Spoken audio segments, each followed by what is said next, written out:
This presentation is on music. That's what our topic is for this discussion. Um, and the presentation is called Understanding Music, a Multifaceted Exploration. As always, we begin with a definition. How do we define music? If we're going to define music, what exactly is the sound that we call music? Is it just any noise? Um, though individual noises can be adopted into music to add to it, and it is not completely random, though some sounds in nature, such as a gurgling brook, sometimes might be called musical because they happen to sound beautiful. But music can be defined in at least four distinct ways, each contributing to its complexity and richness. Music can be defined as self-expression, symbol, organized sound, and social connection. So each of these elements are part of music and musical expression. Self-expression, meaning that music serves as a means of individual self-expression from the earliest pounding of sticks on rocks by cavemen and women to the intricate electronic notes played by keyboards today. This self-expression can range from highly structured to entirely spontaneous. So there is within music an element of self-expression. Also, symbol. Music is a language. Um, Now, music is one of those universal languages, much like mathematics. Um, you know, Math goes across cultures and language barriers, and so does music. Now, different cultures have their own types of music, but the way to bring certain cultures together is through music. Music can transcend those cultural barriers and those language barriers. Music can be also expressed as symbol. Music is a language of feeling. Each note, sound, and chord represent a feeling. So understand that. It's organized sound, meaning that music involves the organization of various musical elements, including harmony and disharmony. So sound coming from multiple musical instruments can either be worked in harmony together as what we understand as normal music, particularly orchestra music. However, there are times in which disharmony is also used, which can also be musical. There are certain notes that even bring feelings to mind. We just came, well, um, think about during the Halloween season and how music creates a certain feeling, and even the music of different seasons create a tonal experience. So it's organized sound, but it's also social connection.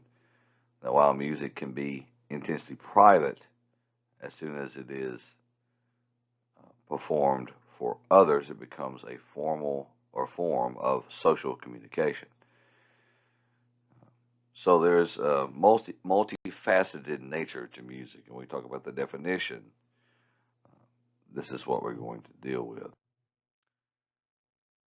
So let's look at the elements of this musical experience. First of all, the idea of music as self-expression.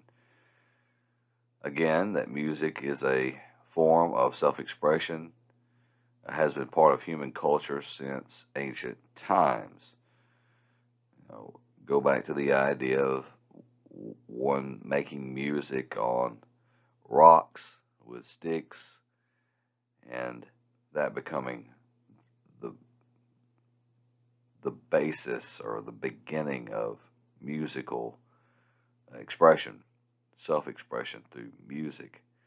And then right on up to the modern age, where now you have different forms of music, and those different forms of music express many things. They express, yes, feeling, but also cultural heritage. We live in an area uh, that country music, maybe not as much as used to be, but country music was kind of uh, very much a part of the background, and certain instruments like guitars and banjos used in this area to express uh, cultural heritage, and is used as a form of self-expression as different songs and musical stylings uh, came about because of experimentation. Think about just north of where we are in Kentucky, there is the bluegrass genre of country music, and up until the mid 1900s, it had never been heard of before. And so these things are developed over a period of time. It can be, this self-expression, highly structured or completely spontaneous. You think about a highly structured, you think about being in a concert band where every instrument is being used to continue on with a piece of music. And so everyone has their own role to play in that particular event. And every instrument is working toward the means of an end. Or, something like a guitar solo. A guitar solo at times can be completely spontaneous.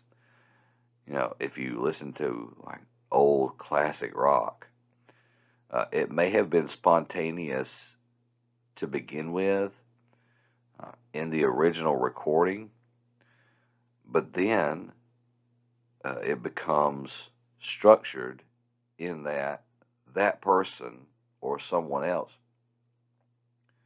has to play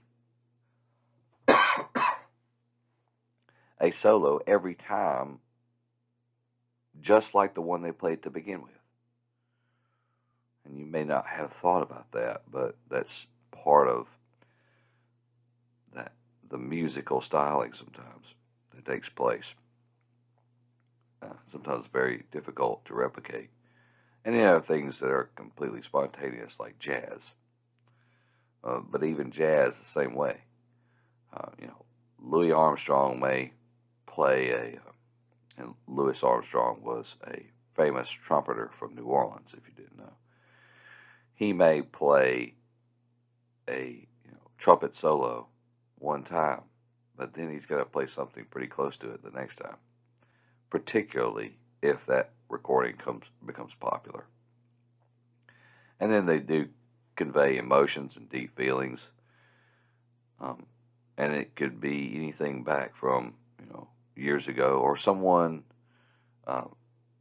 close to our cultural context, like Riley Green. Riley Green's song Bury Me in Dixie or Georgia Time. He's expressing in that how he feels about the place he comes from. And if you're from this area, most of what he says you could recognize very quickly. Mount Cheaha is my Everest and the Coosa is my Nile. Well, the Coosa runs right by Gadsden State Community College in Gadsden. So that's the Coosa River that comes through. And so he's expressing and conveying emotions and deep feelings about the place he comes from. And so this is found throughout music and music history because it's part of self-expression.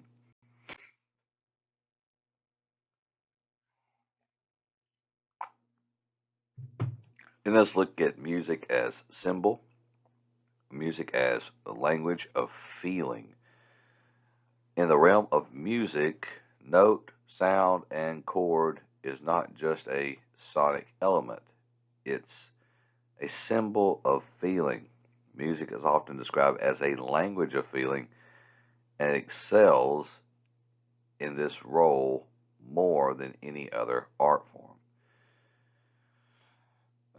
Because with literature, the medium is words.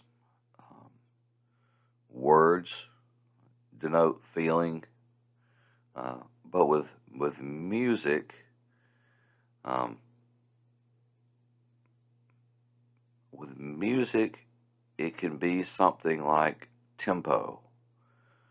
Um, yeah, one of the things that I always thought was funny, from high school dances, um, they would play Freebird. All right, well, Freebird starts off very slow. Freebird is a song uh, by a band called Leonard Skinner out of Jacksonville, Florida, and it was a '70s rock band, and it starts off really slow, and then this guitar solo kicks in, and so you don't know. Like, at the beginning, everybody's slow dancing, and then you're still slow dancing to a song that is going much faster than the actual slow dance. And I always thought that was hilarious. Um, but usually, you know, the feeling is in tempo. The song is slow. The song is low, or the song is fast and loud. Um, and so that's usually the way to understand the emotion of the person going through this. Uh, the person who wrote it, particularly if it wasn't written by a group of people that say, we know that this will sell if we put it together. We know that this is a winning formula. But if it's written by the individual and they're trying to convey the feeling and emotion that they are going through, um, then you see this kind of laid back style of someone like a James Taylor. James Taylor was a singer-songwriter from the 70s. Um, of course, I'm quoting a lot of 70s stuff. I'm not that old, just I apparently listened to the music my parents listened to. But, when he sings about Carolina in his mind, which has now become kind of the state song for North Carolina particularly. When he sings that song, he is expressing a feeling, much like Riley Green about Alabama. Um, and then, musical stylings, like an individual like Jimmy Buffett, who, is about island music, and there's a steel drum used in it. And so it's conveying a feeling of, relaxing and a beach type atmosphere. And so these are used to convey a feeling, a meaning, and what what the original writer intended to be felt through their self-expression of this musical art form. So it conveys emotions beyond words and visual art. Of course, music is also organized sound. So music is not a random collection of sounds, but an art of organizing musical elements to create a particular effect. These elements include harmony and disharmony, tonal and atonal qualities, melody, rhythm, and instrument choice. So harmony and disharmony in music. One of the key elements of music is harmony, uh, which refers to a combination of notes and chords and sounds that sound pleasing together. Harmony can evoke emotion of happiness, contentment, and unity. On the other hand, disharmony consists of notes that create tension, often resulting in feeling of discomfort, discord, and unrest. Music expertly employs both harmony and disharmony to convey complex emotions and narratives. So think about different music through the generations. When I think about harmony, typically I go back to the 1960s, particularly areas like Motown. Motown was a recording studio in Detroit, and there were many popular artists that came through there, and many popular artist groups. And a lot of these, most of these groups were known for their ability to harmonize.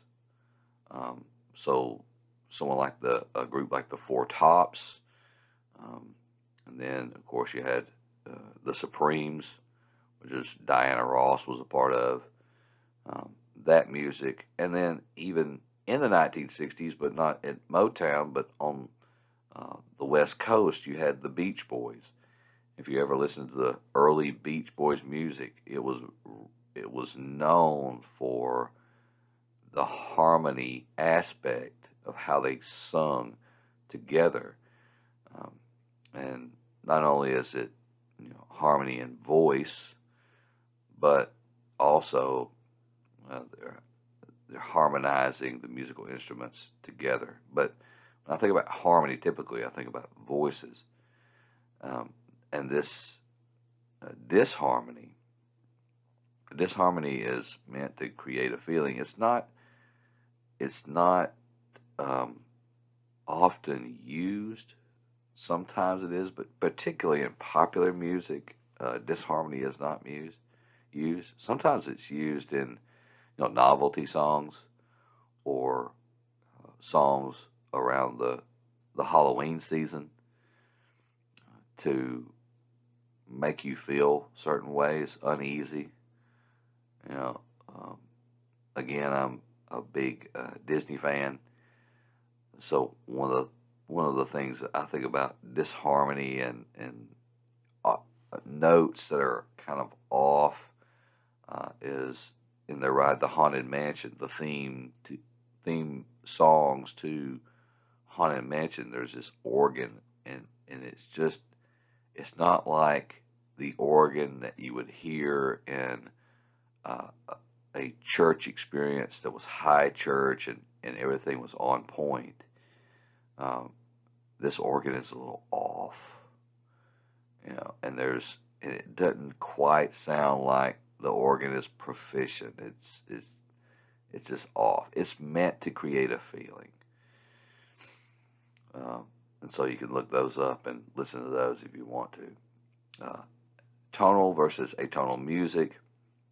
You have music that can be categorized as tonal or atonal compositions. As tonal compositions, they adhere to traditional scale or tonal center. They create a sense of stability and familiarity. Atonal, on the other hand, defies these traditional structures and can sound dissonant and unpredictable. Um, so tonal music, you usually deal with a range. If you don't have a background in music, um, there's a scale that you see. If you ever see a piece of sheet music, so music written on a piece of paper, which would be called sheet music, um, there are notes on a line or multiple lines. Well, these are notes on a scale. And so tonal music is played on a scale. Atonal music, yes, while it's played on a scale, sometimes it's just off. Maybe there is a note that should be a B flat, but it's a B natural instead to throw the tone off. And it's done for a purpose. Um, I hope that's helpful. Uh, I've got a little bit of a background in music, so I can try to explain some of this. Um, and then we have melody, rhythm, and instrument choice. Melody is at the heart of many musical compositions, representing a sequence of musical notes that form a memorable, tuneful line. Rhythm, in contrast, dictates the pattern and the pace of musical elements, creating a sense of movement and groove. Um, the choice of instruments further influences the overall sound, as different instruments can convey a wide range of emotions and moods.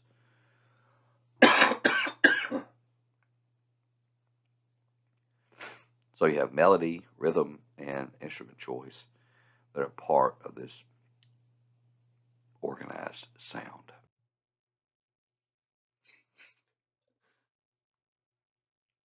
Then there's this aspect of social connection through music. Uh, Music is social. Uh, it holds a multifaceted role in human society, serving as a powerful medium for social connection and communication. While it can be intensely personal, it truly comes alive as a means of interaction when shared with others.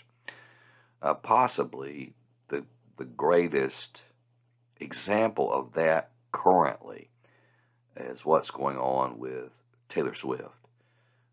So, you know, all these people packed into not an arena, not a playhouse, stadiums filled with people. And what is their social connection? Their social connection is the music of Taylor Swift. Uh, and so it's intensely personal in that uh, when a person listens to their music, or in this case, we'll discuss her music, um, then they feel a certain way about that, and it helps them to deal with their emotions. And you know, Taylor's known for having written songs about breakups, and many people have gone through devastating breakups, and it helps them to resonate. And I think that's one of the things why she has such a following, is people can resonate with her music. And there's a universal language being shared there. I mean, I've never been to a Taylor Swift concert, okay? Um, but I have seen them on social media, and I have known people who have gone. And it is a universal language. There are people from all different cultures and linguistic backgrounds and all over the place, from the inner city to way out in the country, to go in and to listen to particularly her music. But it's not just her.